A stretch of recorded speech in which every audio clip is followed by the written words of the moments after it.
Баршаңызға сәлем достар, бүгін мен сіздерге баден десертінің рецебін ұсынамын.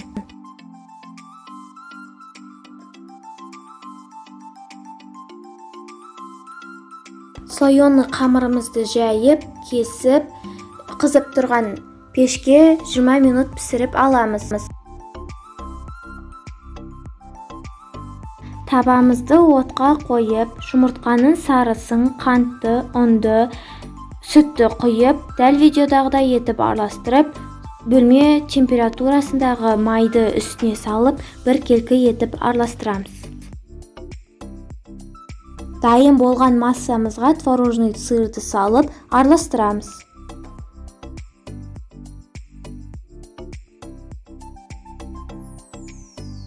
Сливкимізді отқа қойып қыздырып аламыз.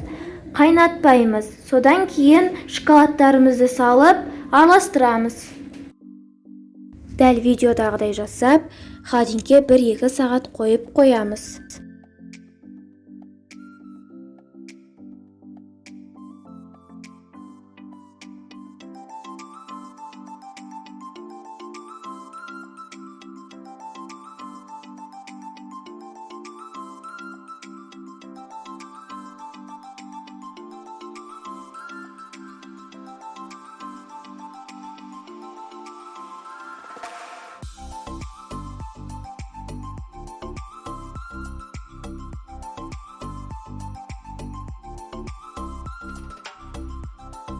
Видеоның соңына дейін қарағандарыңызға рахмет. Астарыңыз дәмді болсын.